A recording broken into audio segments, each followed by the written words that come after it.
नमस्कार, आपका स्वागत है हमारे कार्यक्रम आयुर्वेद और आप में। बाल झड़ना एक ऐसी समस्या है जिससे कि बहुत लोग परेशान रहते हैं, अपने अपने तरीके से प्रयास करते रहते हैं। और आज हम अपने इस कार्यक्रम में डॉक्टर आकांक्षा शर्मा से यही जानेंगे कि बाल क्यों झड़ते हैं और दूसरा कि क्या इन सब को रोकने के लिए कुछ उपाय हैं। तो चलिए आपको लेके चलते हैं डॉक्टर आकांक्षा के पास। नमस्कार। हेयर फॉल जो है वेरियस फैक्टर्स से रिलेटेड होता है। मेनली उसमें आता है आपके फर्स्ट जब बात करते हैं तो वो है फैमिली हिस्ट्री। अगर किसी की फैमिली हिस्ट्री है बाल्डनेस की, हेयर फॉल की, तो वहाँ हमें हेयर फॉल देखने को मिलेगा। और ऐसा हेयर फॉल जो है वो एजिंग के साथ मिलता है।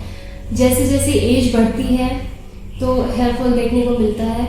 इसी के साथ साथ जो मेल और फीमेल पैटर्न जो होगा बाल्डनेस का या हेयर फॉल का, वो डिफरेंट टाइप होगा।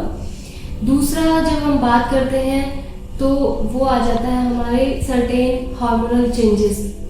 हार्मोनल चेंजेस भी रिस्पॉन्सिबल होते हैं हेयर फॉल के लिए। तो वहाँ अगर हम बात करें तो जैसे थायराइड रिलेटेड डिसऑर्डर्स है, हाइपोथायराइडिज्म है, उसमें हमें हेयर फॉल देखने को मिलता है। प्रेगनेंसी की ड्यूरेशन में और आफ्टर चाइल्ड बर्थ भी कई महिलाओं में जो है हेयर फॉल देखने को मिलता है। और इसी के साथ साथ थर्ड जो कॉज आता है वो है सर्टेन इन्फेक्शंस। कुछ इन्फेक्शंस ऐसे होते हैं स्कल्प के अंदर जिनमें बहुत ज़्यादा हेयर फॉल होता है, जैसे कि डेंड्रफ हमारे हो गया वहाँ पे लोकली, तो फंगल इन्फेक्शन की वजह से या रिंगवर्म वगैरह हो जाते हैं तो उसकी वजह से भी हेयर फॉल हमें देखने को मिलता है। चौथा अगर हम बात करें तो वो है हमारी कुछ मेडिसिन्स। कुछ मेडिकेशंस ऐसी हैं जो कि हेयर फॉल को कॉज करती हैं।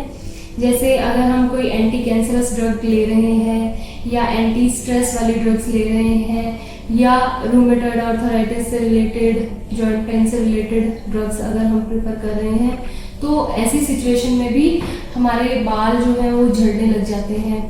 चौथा जिस पॉइंट पे हम बात करने जा रहे हैं वो है रेडिएशन थेरेपी। कुछ लोगों में रेडिएशन थेरेपी जो कैंसर के ट्रीटमेंट में दी जाती है उसके बाद में भी बहुत ज़्यादा हेयर फॉल की समस्या देखने को मिलती है। उसके बाद में जो हम बहुत कॉमनली देखने को मिलता है वो है पुअर न्यूट्रिशन।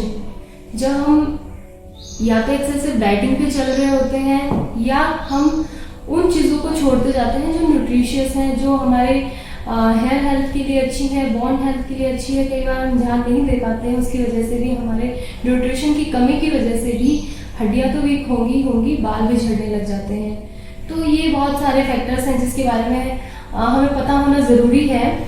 तो अब बात करते हैं प्रिवेंशन के बारे में। यहाँ हमें सबसे ज़्यादा ज़रूरी है ये जानना कि हमारे हेयर फॉल का कोज क्या है और उस कोज के अकॉर्डिंग अपने चिकित्सक से सलाह हमें ज़रूर लेनी चाहिए।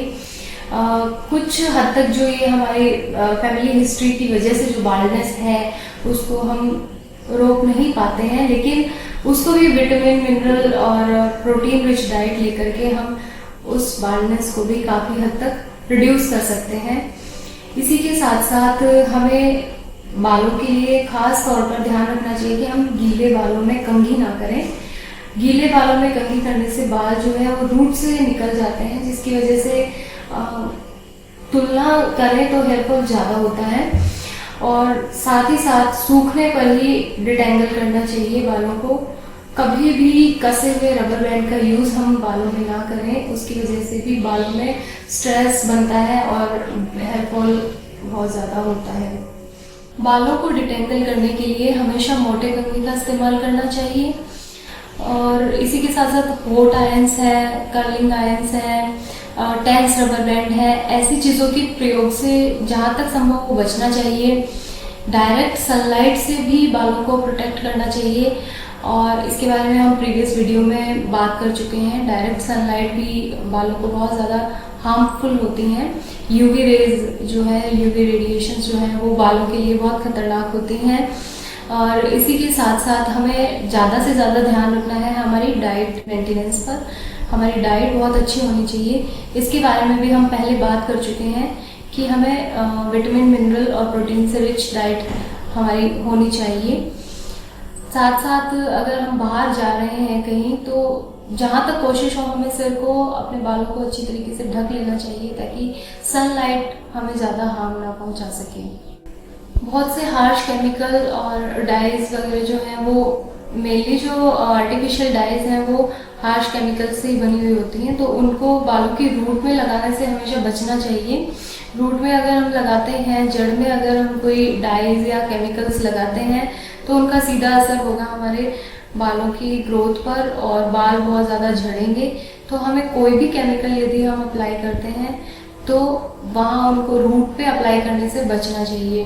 तो ये सारे जो मेजर्स हैं इनको हम फॉलो करके जो हेयर फॉल है उसको काफ़ी हद तक रिड्यूस कर सकते हैं।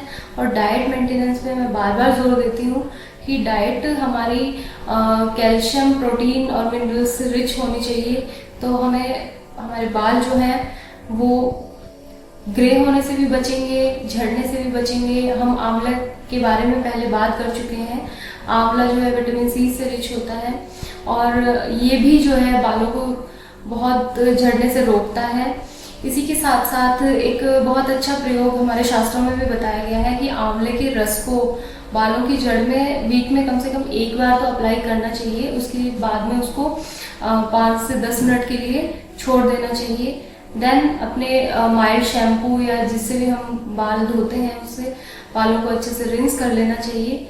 और वेरियस जूसेस के बारे में हम बात कर चुके हैं कि एलोवेरा जूस भी जड़ों में अप्लाई करने से बहुत अच्छा रिजल्ट मिलता है हेयर फॉल के ऊपर। तो ये सारे मेजर्स हम फॉलो करके हेयर फॉल को काफ़ी हद तक रिड्यूस कर सकते हैं। सो आपने सुना डॉक्टर आकांक्षा ने बताया कि क्यों हमारे बाल झड़ते हैं और ये छोटी छोटी सावधानियां रखें तो आप उससे बच सकते हैं। और उसके साथ साथ उन्होंने ये भी बताया कि क्या ऐसे तरीके हैं जिनसे कि आप अपने बालों को झड़ने के लिए रोक सकते हैं, और ये सब नेचुरल तरीके ही उन्होंने बताए हैं। फिर भी अगर आपके बाल झड़ते हैं तो आप किसी चिकित्सक से सलाह ज़रूर लें। अब आपसे विदा लेते हैं। सुनते रहें रेडियो द्वारका।